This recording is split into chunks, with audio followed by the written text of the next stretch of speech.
here for the Glue Bomb Show. Well, I was talking to the secretary at the office the other day, and I was telling her about this model that I had picked up. It was the Atlantis surfing kit. And I said there was a second kit there that I really would have loved to have gotten at the hobby shop, but I thought, I better just get one. And I told her about this other kit, and I didn't realize she was actually paying attention. You see, it was close to Christmas. And so she got it for me. And here it is. It's the Revell Henry J. 1951 gasser. This thing is cool. I had one of these when I was a kid. I believe it was called the Dynamite J in that one. But I don't know. There's something about these Henry J cars that are just really cool. And so here are the photos of the actual finished model as it is from the professional builder who put it together. I'm hoping that I can get somewhere close to that because I'm going to build this one straight up box stock. No surprises there. But I thought I'd unbox this and show you a little bit about what's inside. So this is our main body. You can see it here. You notice something's missing, right? The doors are missing. This is going to be one where the doors open and close. We got some nice, big, fat, gummy slicks. And of course, we've also got the narrow front tires as well, right? Because this is a gasser. We're going to jack the front end up so all the energy goes to the back wheels. And it's going to look really cool. It's got a door slammer, by the way. So we've got that. Now, as we open up the rest of it, this is skill level 5, so it's pretty much the top of the skill level end in Revell. And I'm looking forward to putting this together. I know it's going to take some work, but we're going to have some fun with this one. So, here are our doors, both the outside doors and the interior door panels. Looks like this is our radiator. Our firewall, looks like part of the roll cage. A few other parts here that I'm not exactly sure what they are, but we'll get to those when we move through this. And we have our interior body pan and a rear seat. There's that flip-up hood with the fenders, or at least one of the fenders. The other fender is loose in the bag, but that's okay. And then we have our engine components. This looks like this is a 427. Here's our chassis, our racing seats, some wheel interiors. There's the parachute, more engine parts, suspension parts. I love this. The suspension parts are not chrome. Looks like front axle, back axle. All of it is not chrome. That makes me happy.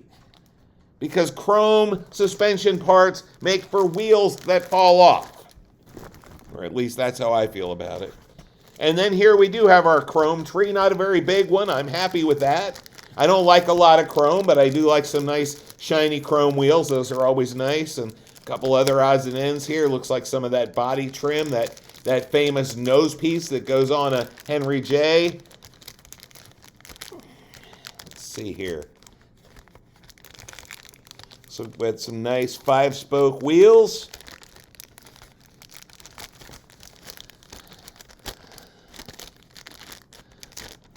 Scoop for the blower is chrome. Actually, I think the whole blower is chrome.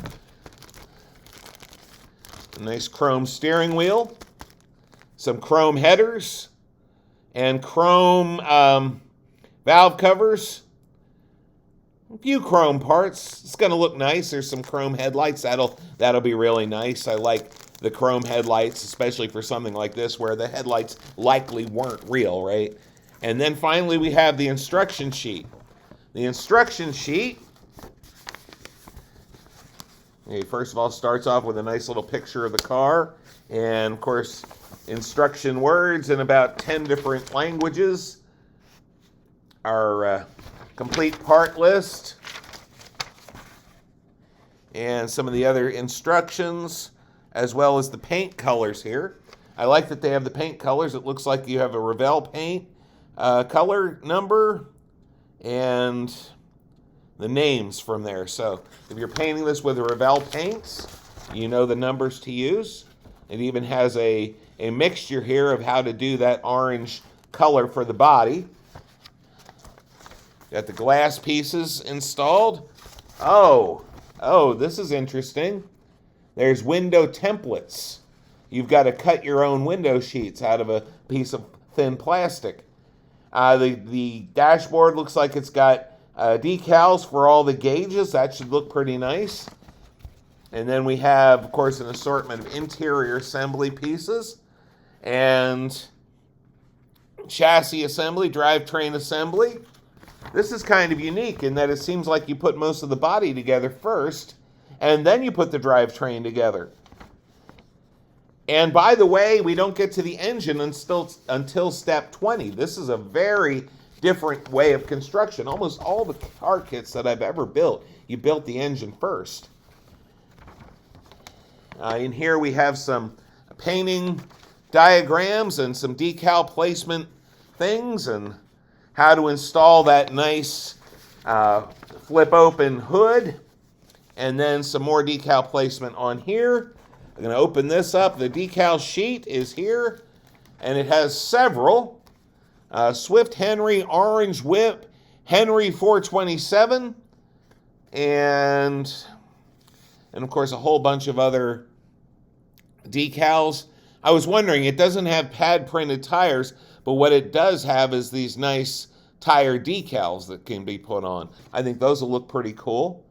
This is going to be a fun kit. I have been excited about this one for a while, since I first saw it, because like I said, I had the Dynamite J when I was a kid. I loved that thing, and of course, I didn't keep it very well. This is my plastic. This is my clear plastic. This is what we're going to use to put the windows in. That should be interesting.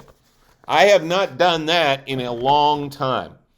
I have a recent street rod that I built that I had a little piece to put in, but nothing quite like this where I'm cutting all the pieces.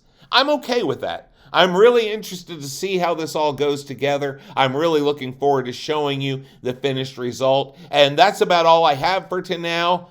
Yeah, for tonight. How about that? This one looks like it's going to be fun. And that's important because you know why. Model building is supposed to be fun. I look forward to building this kit. But first, I've got to finish surfing. And we'll get to that more next episode.